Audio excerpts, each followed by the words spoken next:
बिस्मिल्लाहिर्रहमानिर्रहीम, अस्सलाम वालेकुम। आप देख रहे हैं GNN। मैं हूं हमजा शफीक और मैं हूं हुदा शाह। सबसे पहले आपको बताएं कि नवाज शरीफ का कहना है कि हम बिलियन ट्री वाले नहीं हैं, हम जो कहते हैं वो करते हैं। PTI ने 50 लाख घरों और 1 करोड़ नौकरियों का वादा किया। क्या किसी को कोई घर मिला? क्या बेरोजगारी खत्म हो गई? हमारी हुकूमत खत्म ना की जाती तो कोई बेरोजगार ना होता। हम आवाम से जो वादा करेंगे वो पूरा करेंगे। मजीद बोले, मम्मी डैडी नहीं, असल यूथ मुस्लिम लीग नून के साथ है। जब वो धरने दे रहे थे, हम लोड शेडिंग और दहशत गर्दी खत्म कर रहे थे, मोटरवेज बना रहे थे। फैसलाबाद के हर बंदे के पास रोजगार होना चाहिए। फैसलाबाद में मेट्रो बस ही नहीं, ऑरेंज ट्रेन भी होनी चाहिए। फैसलाबाद, ये जोश व खरोश, ये जज्बा, ये प्यार, ये मोहब्बत, ये खुलूस, मेरे पास अल्फाज नहीं है कि मैं आपको शुक्रिया कहूँ। मोहतरम शहबाज शरीफ साहब ने आपको सिर्फ मेट्रो बस पे टरखा दिया। ये फैसलाबाद सिर्फ मेट्रो बस नहीं, यहाँ ऑरेंज लाइन भी होनी चाहिए। यहाँ पे हर बंदे के पास रोजगार होना चाहिए। बोलो, ठीक कह रहा हूँ? वो 50 लाख नौकरियों वाला रोजगार नहीं, 1 करोड़ नौकरियां। जरा हाथ उठा के बताओ, किसी को नौकरी मिली? यहाँ तो शहबाज शरीफ साहब 5 साल के बाद कोई मुझे बेरोजगार नजर नहीं आना चाहिए। और किनिया मोटरवे चाहिए थानू, कुछ दसो मैनू, तुसी ना भी दसोगे मैं फिर भी बढ़ानी है। भाई, हम तो जो बात करते हैं उसको पूरा करना जानते हैं। कहते ने यूथ किसी और दे नाल है, और यूथ मुस्लिम लीग नून के साथ है। वो मम्मी डैडी वाले नहीं, असल यूथ, असल Pakistani youth. That's why Nawaz Sharif loves you.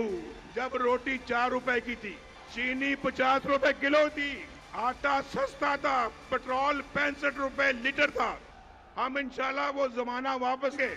हम साजिश नहीं मानते, हम कहते हैं न खप्पे मियाँ साहब न खप्पे। पीपल्स पार्टी नफरत की सियासत नहीं करती। 8 फरवरी को तीरों की बारिश होगी। अवाम ने तीर पर ठप्पा लगाकर पीपल्स पार्टी को जितवाना है। बिलावल भुट्टो जरदारी का शिकारपुर में रैली से खिताब बोले, अवाम जानते हैं कि मुल्क मुश्किल में है, हम तारीखी मुआशी बहरान से गुजर रहे हैं। मसाइल सिर्फ पीपल्स पार्टी ही हल कर सकती है। हमने मुआशी मुआहिदा तैयार किया है, नौजवानों के लिए रोजगार का बंदोबस्त करेंगे। पीपल्स पार्टी की हुकूमत आएगी, कायदे अवाम का मिशन पूरा करेंगे। एक कोशिश किया जा रहा है कि एक शख्स को इस मुल्क पे चौथी बार मुसल्लत किया जाए। तो मैं इस्लामाबाद को सिंध के अवाम का आवाज पहुंचाना चाह रहा हूं, सिंध के अवाम का राय देना चाह रहा हूं कि इस धरती के अवाम का फैसला है। ये आपका इस साजिश को नहीं मानते।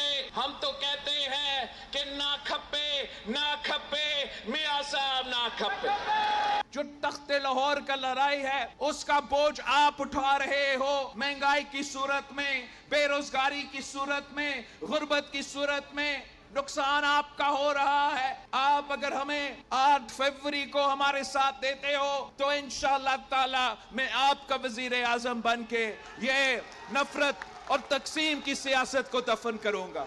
आप मुझे अक्सरियत दिलवाए, अगर आप मुझे अक्सरियत दिलवाएंगे तो मेरे लिए आसान होगा कि मैं आपका काम कर सकूं, आपका मसाइल का हल निकाल सकूं। हमें मायूस नहीं करेंगे। और 8 फरवरी को शिकारपुर में तीरों की बारिश, इंशाअल्लाह ताला तीरों की बारिश।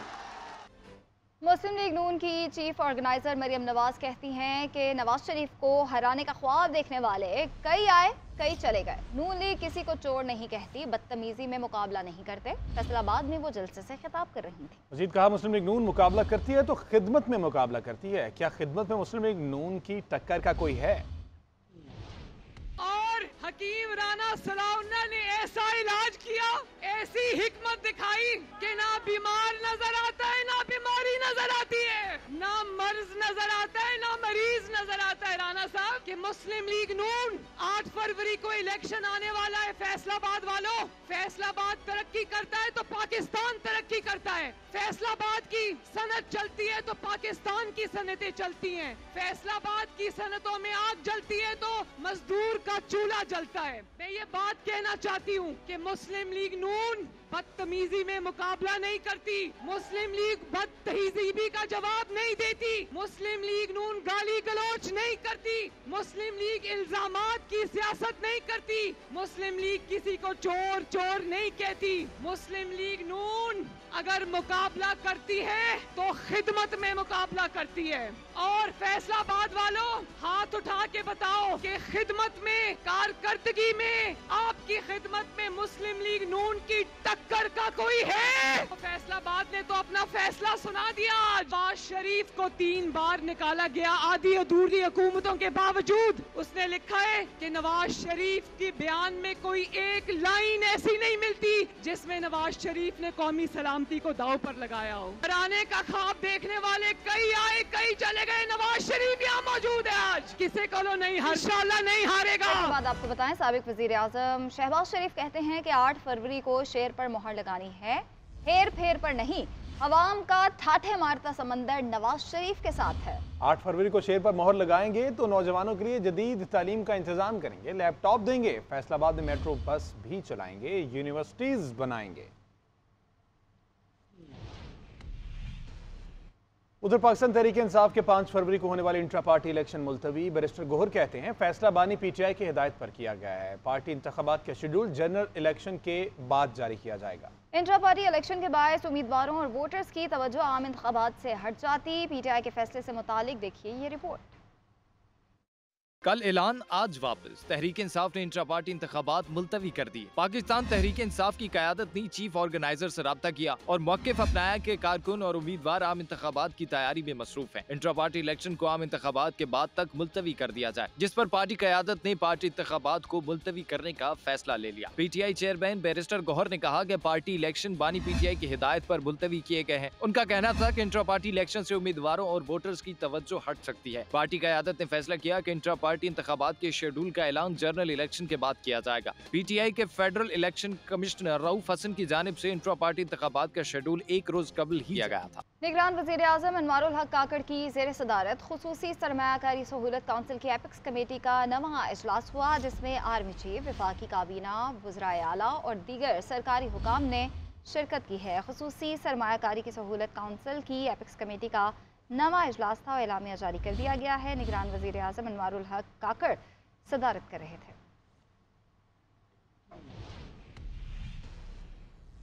बतौर वज़ीर आज़म बानी पीटीआई ने अपने असर रसूख का गलत इस्तेमाल किया। बानी चेयरमैन पीटीआई और वुकला ने ताख़ीरी हरबे इस्तेमाल किए। साबिक वज़ीर आज़म का दौरान ट्रायल रवैया गैर मुनासिब था। मुजरिमान के खिलाफ ठोस शवाहिद पेश किए गए। प्रोसिक्यूशन केस साबित करने में कामयाब रही। इस्लामाबाद की एहतसाब अदालत ने तोशाखाना रेफरेंस का तफसीली फैसला जारी कर दिया। बानी पीटीआई बुशरा बीबी के खिलाफ तोशाखाना केस का 23 सफ़ात पर मुश्तमिल तफसीली फैसला एहतसाब अदालत के जज मोहम्मद बशीर ने जारी किया। फैसले में कहा गया है कि बानी पीटीआई बुशरा बीबी को गैर मुल्की सरबराहान से 108 तहाइफ मिले। सऊदी वली अहद से बानी पीटीआई की एहलिया से ग्राफ सेट ज्वेलरी बतौर तोहफा वसूल किया, जो तोशाखाना में रिपोर्ट तो हुआ लेकिन जमा नहीं करवाया गया। तोहफे की कीमत का तयन करने वाले प्राइवेट माहिर पर बानी पीटीआई बुशरा बीबी ने असर रसूख इस्तेमाल किया और ग्राफ ज्वेलरी सेट 90 लाख रुपए में हासिल कर लिया, जबकि उसकी असल कीमत 3 अरब 16 करोड़ रुपए से जायद थी। अदालत ने फैसले में कहा कि तफ्तीश के दौरान बुशरा बीबी बानी पीटीआई को नैब ने 5 नोटिस भेजे गए। ग्राफ ज्वेलरी सेट मंगवाया गया लेकिन दोनों तोहफा नहीं लाए। बानी पीटीआई का दौरान ट्रायल रवैया इंतहाई गैर मुनासिब था। वकील सफाई भी बार बार तब्दील हुए, जिरा के लिए भी रजामंद नहीं थे। मुजरिमान को तवील वक्त दिया गया। बुशरा बीबी ने बयान रिकॉर्ड करवाया लेकिन बानी पीटीआई ने ताखीरी हरबे इस्तेमाल किए। अदालत ने तफसीली फैसले में कहा कि 16 गवाहान के बयान रिकॉर्ड किए गए। प्रोसिक्यूशन की जानिब से ठोस शवाहिद पेश किए गए। बुशरा बीबी और बानी पीटीआई को 14 साल की कैद की सजा सुनाई जाती है। दोनों पर 78 करोड़ 70 लाख रुपए का जुर्माना भी आयद किया जाता है। बानी पीटीआई और बुशरा बीबी के खिलाफ गैर शरई निकाह केस की समाअत। बानी पीटीआई अपने वकुला के हमरा अदालत में पेश। बुशरा बीबी को भी सिक्योरिटी में बनीगाला सब जेल से अडयाला जेल पहुंचाया गया। बानी चेयरमैन पीटीआई की बहनें अलीमा खान, उज़मा खान और नौरीन खान मौजूद। वकला सफाई की निकाहख्वाह मुफ्ती सईद और मुलाजिम लतीफ पर जिरह हुई। आगे बढ़ेंगे, आपको बताएं ऑन चौधरी का कहना है कि अदालत में जो भी कहा सच कहा। बतौर गवाह मेरा बयान है कि इद्दत पूरी नहीं हुई थी। मुफ्ती सईद ने भी इकरार किया है कि उनके भी इल्म में नहीं था। मेरे बयान पर उनके पास कोई जवाब नहीं था। कहा अडयाला जेल में कल जिरा की गई जो आज मुकम्मल हो गई है। दूसरों को चोर कहने वाले खुद तोशाखाना में चोर साबित हुए। हमारे नौजवानों को गुमराह किया गया। مذہب کے لبادے میں اوڑے بیٹھی ہیں اور اس مذہب کے لبادے میں اپنے جو اسپریچول جو انفلوئنس ہے اس کے اوپر آ کر ایک ملک کے وزیر اعظم سے بڑے بڑے فیصلے کرائے. ملک کے ساتھ ایسا مذاق کیا گیا. اس ملک کے خوابوں کے اوپر ملک کے فیصلے ہوتے تھے اور وہ خواب کے پیچھے در حقیقت ایک ایسا جوڑا تھا فراڈیوں کا، فرح گوگی اور جمیل گجر، جو پیچھے سے بیگ پکڑتے تھے اور خواب کی تعبیر یہ ہوتی تھی کہ آپ خواب آئیں اور آپ کسی کو وزیر لگا دیں اور بڑے بڑے عہدوں پر فائز ہو جائیں. یہ تھا پاکستان کا گھنونا مذاق. ادھر اسلام آباد ہائی کورٹ نے بانی چیئرمین پی ٹی آئی اور بشرا بی بی کی دوران عدت نکاح کیس خارج کرنے کی درخواست نمٹانے کا تحریری فیصلہ جاری کر دیا. عدالت نے دھوکہ دہی سے نکاح کے الزام میں جاری سمن کالعدم قرار دینے کی استدعا مسترد کر دی. اسلام آباد ہائی کورٹ نے عدت نکاح کیس خارج کرنے کی درخواست نمٹانے کا تحریری فیصلہ جاری کر دیا، جس میں کہا گیا ہے کہ دھوکہ دہی سے نکاح کے الزام میں جاری سمن کالعدم قرار دینے کی استدعا مسترد کر دی گئی ہے. بانی پی ٹی آئی اور بشرا بی بی نے مبینہ عدت میں نکاح کیس خارج کرنے کی درخواستیں دائر کی تھیں. درخواستوں میں کیس قابل سماعت قرار دے کر طلبی کے جاری سمن خارج کرنے کی استدعا کی گئی تھی. چیف جسٹس عامر فاروق نے اپنے فیصلے میں کہا ہے کہ فراڈ سے نکاح کے الزام میں سمن جاری کرنے میں قانون کی خلاف ورزی نہیں پائی گئی. ناجائز تعلقات کے الزام میں جاری سمن میں قانونی طریقہ کار پر عمل نہیں کیا گیا. دھوکہ دہی سے نکاح کی حد تک ملزمان ٹرائل کورٹ میں میرٹ پر کیس لڑے. سپریم کورٹ کے فیصلوں کے مطابق فرد جرم عائد ہونے کے بعد کیس خارج نہیں کیا جا سکتا. رہنما تحریک انصاف حامد خان کہتے ہیں بانی پی ٹی آئی پر ہونے والا ظلم کسی سے ڈھکا چھپا نہیں. عدلیہ اپنا کام نہیں کر رہی. جو پہلے کبھی نہیں ہوا وہ بھی دیکھنے کو مل رہا ہے. اس وقت جو ملک کے اندر انسانی حقوق کی گھرونی صورتحال ہے، اس میں اپنا فرض ادا نہیں کر رہی، اور سو موٹو پروسیڈنگز کا اگر جواز ہے تو یہ ہے وہ چیزیں ہو رہی ہیں جو ہم نے پہلے کبھی نہیں دیکھی.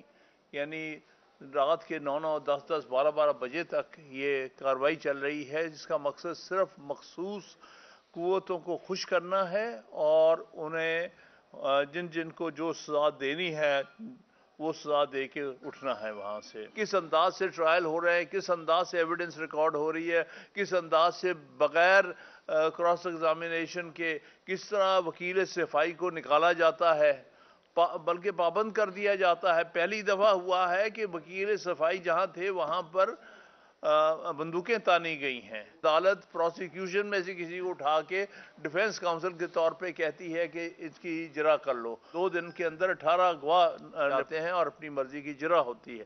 لاہور ہائی کورٹ کے جج جسٹس شاہد جمیل خان نے استعفیٰ دے دیا. انہوں نے استعفے میں لکھا کہ ہائی کورٹ کے جج کے منصب پہ رہنا میرے لیے باعث اعزاز تھا. ذاتی وجوہات کی بنا پر اپنے عہدے سے مستعفی ہو رہا ہوں. انہوں نے لکھا کہ میں نے زندگی کا ایک نیا باب شروع کرنے کا فیصلہ کیا ہے، جس کی وجہ سے یہ عہدہ چھوڑ رہا ہوں. Justice Shahid Jamil Khan Lahore high court میں سینیورٹی کے لحاظ سے 11ویں نمبر پہ تھے. ان کی ریٹائرمنٹ 2028 میں تھی. اپنے استعفے کے آخر میں جسٹس شاہد جمیل نے اقبال کے آزادی اور خودی سے متعلق اشعار بھی لکھے. لاہور ہائی کورٹ کے جسٹس شاہد جمیل خان نے ذاتی وجوہات کی بنیاد پر استعفیٰ دے دیا. مستعفی ہونے والے جج آئین کے آرٹیکل 206(1) کے تحت فوری طور پر عہدے سے الگ ہو گئے ہیں. اپنے استعفے میں جسٹس شاہد جمیل خان نے لکھا کہ وہ لگ بھگ 10 برس تک لاہور ہائی کورٹ کے جج رہے اور اس عہدے پر فائز ہونا ایک اعزاز کی بات تھی. جسٹس شاہد جمیل خان نے اپنے استعفے میں لکھا کہ انہوں نے زندگی کا ایک نیا باب شروع کرنے کا فیصلہ کیا ہے، جس کی وجہ سے وہ اپنے عہدے سے استعفیٰ دے رہے ہیں. فاضل جج نے لکھا کہ 1 اونس ثوابدید 1 پاؤنڈ عقل کے قابل ہے. جسٹس شاہد جمیل خان نے اپنے استعفے کے اختتام پر اقبال کے اشعار بھی لکھے. آزاد کی ایک آن ہے محکوم کا 1 سال، کس درجہ گراں سیر ہیں محکوم کے اوقات. آزاد کا اندیشہ حقیقت سے منور، محکوم کا اندیشہ گرفتار خرافات. محکوم کو پیروں کی کرامات کا سودا ہے، بندہ آزاد خود ایک زندہ کرامات. اقبال یہاں نام نہ لے علم خودی کا، موضوع نہیں مکتب کے لیے ایسے مقالات. جسٹس شاہد جمیل خان 22 مارچ 2014 کو جج لاہور ہائی کورٹ تعینات ہوئے تھے. وہ اس وقت سینیورٹی میں 11ویں نمبر پر تھے. انہوں نے 62 سال کی عمر میں 29 اپریل 2028 کو ریٹائر ہونا تھا. Justice Shahid Jamil Khan Lahore high court bar association کے فنان سیکرٹری بھی رہے ہیں. فوج نہ تو گنتی میں شامل ہوگی نہ پولنگ عملے کی ذمہ داری سنبھالے گی. ملک بھر میں 8 فروری کو شیڈول عام انتخابات 2024 کے حوالے سے سول آرم فورسز اور افواج پاکستان کی تعیناتی سے متعلق اہم معلومات سامنے آ گئے. یہ رپورٹ دیکھیے. इलेक्शन 2024 के हवाले से सिविल आर्म फोर्सेस और अफवाज पाकिस्तान की तैनाती से मुतालिक अहम मालूमात। अफवाज पाकिस्तान आइन के आर्टिकल 220 और 245 के तहत इलेक्शन के इनेकाद में मुआवनत करते हुए मुतल्लिका इलाकों में थर्ड टियर के तौर पर क्विक रेस्पॉन्स फोर्स जैसी ड्यूटी सर अंजाम देंगी। इलेक्शन के दौरान अमन अम्मा की सूरत हाल को बेहतर रखने की पहली जिम्मेदारी पुलिस की है, जबकि सिविल आर्म फोर्सेस यानी रेंजर्स और FC दूसरे मरहले में सिक्योरिटी की जिम्मेदार होंगी। पाक फौज को थर्ड टियर में पोलिंग के जनरल इलाकों में सिक्योरिटी की मुमकिन खतरनाक सूरत हाल से निपटने के लिए तैनात किया जाएगा। सिविल आर्म फोर्सेस और अफवाज पाकिस्तान आइन पाकिस्तान के आर्टिकल 220, 245 और उनकी तमाम शिकों, एंटी टेररिज्म एक्ट के सेक्शन 4 और 5 बशमूल तरामीम और इलेक्शन एक्ट 2017 की दफा 193 के साथ साथ सेक्शन 5 के तहत अपने फराइज सर अंजाम देंगी। तैनाती के तयशुदा जवाबित के मुताबिक सिविल आर्म फोर्सेज और अफवाज पाकिस्तान का अमला महफूज माहौल की फराहमी के लिए ताउन करेगा, ताकि district returning officers, presiding officers और पोलिंग अमला अपने फराइज खुश असलूबी से अंजाम दे सके। बैलेट पेपर्स की छपाई के दौरान सिर्फ civil arm forces printing press की हिफाजत पर मामूर होंगी। इंतखाबी सामान की रिटर्निंग अफसर के दफातर से पोलिंग स्टेशन तक तफसील, गिनती और इंतखाबी अमल मुकम्मल होने के बाद इंतखाबी सामान की वापस रिटर्निंग ऑफिसर्स के दफातर तक मुंतकली के लिए सिक्योरिटी मुहैया की जाएगी। इलेक्शन के रोज दफा 144 के तहत हथियारों की नुमाइश पर पाबंदी होगी। ऑफिसर्स और JCOs election commission of Pakistan के जारी करदा नोटिफिकेशन के तहत अपने इख्तियारात का बर वक्त इस्तेमाल करेंगे। सिविल आर्म फोर्सेस और अफवाज पाकिस्तान बैलेट पेपर की प्रिंटिंग प्रेस से डिस्ट्रिक्ट रिटर्निंग ऑफिसर के दफातर तक तफसील के दौरान हिफाजत पर मामूर होंगी। इलेक्शन कमीशन ने आम इंतखाबात के लिए बैलेट पेपर्स की छपाई मुकम्मल कर ली। सुप्रीम कोर्ट के हुक्म पर 16 हल्कों के बैलेट पेपर्स दोबारा छापे गए। दूसरी जानिब उम्मीदवारों के वफात के बायस इलेक्शन कमीशन ने 3 हल्कों में इंतखाबात मुलतवी कर दिए हैं। मुल्क में इंतखाबी दंगल सजने को तैयार। इलेक्शन कमीशन ने भी तैयारियों को फाइनल टच दे दिया। ब्रीफिंग देते हुए बताया कि इस बार 26 करोड़ बैलेट पेपर छापे जा रहे हैं। प्रिंटिंग प्रेसेस में सिक्योरिटी के खसूसी इंतजाम किए गए हैं। 5% single column, 50% double column, 30% 3 column, 11.15% 4 column, 2.4% 5 column ballot papers छापे गए हैं। बैलेट पेपर्स के साथ इस मरतबा फॉर्म 45 भी प्रिंट करके भेजा जा रहा है। मजीद बताया गया कि 2018 की निस्बत 2024 में उम्मीदवारों की तादाद 54.74% ज्यादा है। खसूसी कागज की जरूरत 194.75% जायद है। प्रिंटिंग के दौरान 10% कागज जाया हो जाता है। बैलेट पेपर्स का साइज कम करके खसूसी कागज की जरूरत 2400 टन से कम करके 2170 टन तक लाई गई। सिक्योरिटी खदशात और सख्त मौसम वाले इलाकों में फजाई रास्ते से तरसील की जा रही है। सुप्रीम कोर्ट के हुक्म पर 16 हल्कों के बैलेट पेपर्स दोबारा छापे गए। दूसरी जानिब इलेक्शन कमीशन ने 3 हल्कों में इंतखाबात मुलतवी कर दिए। NA 8 और PK 22 बाजोड़ में आजाद उम्मीदवार रेहान ज़ेब के कत्ल, जबकि PK 91 कोहाट में ANP के उम्मीदवार की वफात के बायस इलेक्शन मुलतवी हुए।